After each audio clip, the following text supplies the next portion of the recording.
Mtu aliye ndani ya Kristo anasema hivi. Paulo anasema, ni kitu gani kitanitenga na upendo wa Kristo? Ni dhiki, ni adha, ni njaa, ni shida. Asema nimegundua. Ndio. Sio walioko chini, walioko juu, wenye mamlaka.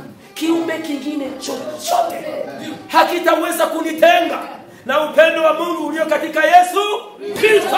Kuna namna tunatakiwa tutengeneze kanisa turudi kwenye level. Amen. Nasikiliza. Tumeharibika kwa sababu kuna andiko tumelisema sema, sisi je tutapataje kupona tusipojali wokovu mkuu namna hii? Tutapataje kupona? Leo mzee aliyekuja kunishikua na gari nikasema leo watu wengi wanapata kisingizio mvua. Siendi kanisani mvua. Sikiliza. Mtu aliyejawa na upendo wa Mungu ndani yake, hata mvua inyeshi ya mawe. Sikiliza. Ibada, kumfanyia Mungu ibada, unajua kitu ni kitu adimu sana. Hatujui hicho kitu. Hallelujah. Unajua mtu ambaye amejaa ibada ya Mungu ndani, sikiliza, ili nikuulize. Mtu ukishikwa na hali ya kutapika, utaweza kuzuia matapiko wewe? Huwezi kuzuia. Umenielewa? Ibada ya Mungu ikija ndani, unatamani itoke tu ifikie mwenyewe. Ndio. Ifikie mwenyewe. Ni chakula chake. Haleluya. Sasa ukishona mtu anazembea ibada, sikiliza. Jua upendo wa Kristo. Tutapataje kupona tusipojali wokovu?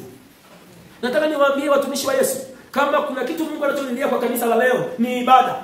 Watu ambao wameokoka wamepuuzia ibada sana. Wameona ibada ni kitu cha kawaida.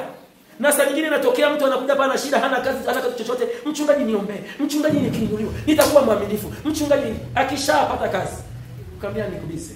Ndugu yangu, huyu Mungu huwa ni Mungu. Bwana Yesu asifiwe. Na ana uwezo wa kufanya kitu chochote atakacho kwenye maisha yako.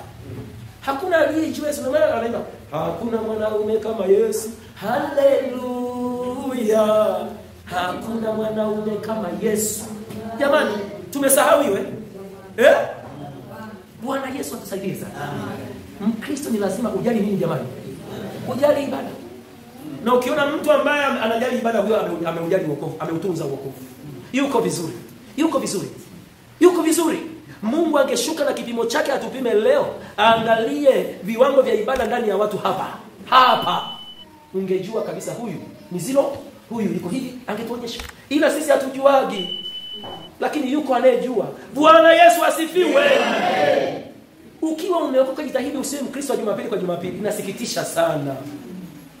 Inasikitisha Mkristo wa Jumapili kwa Jumapili. Yaani kuna mwingine akitoka kwenye mlango huu, Jumapili nyingine. Jamani, nimetangulia kukuambia wewe ni wa thamani sana. Amen. Mungu anasema hivi, watakatifu walioko duniani hao ndio tena anasema ndio bora. Hao ndio ninaopendezwa nao. Hivi usioni kwamba ukitembea, baba anakuona mtakatifu duniani. Baba anakupenda. Sikiliza niwaambie kitu.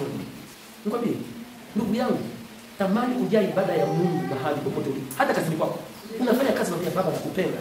Baba anakuabudu. Baba anakuhimidi. Unajua hili pito la kuibiwa lilinitokea. Nilikuwa nina mwezi huu ninamwambia Mungu, sioni thamani ya kitu chochote hapa chini ya jua. Uthamani wangu ni wewe tu. Wewe ni fahari yangu. Wewe ni thamani yangu Mungu. Mungu akaniambia ngoja nikujaribu sasa. Sijui nimejaribiwa hapa. Nilimwambia hata kama nimeibiwa laptop, mimi naona Yesu wewe ni thamani. Amen. Leo natoka nenda kwenye Biblia, yani nashika Biblia bila begi, lakini Yesu wewe ni wa thamani. Haleluya.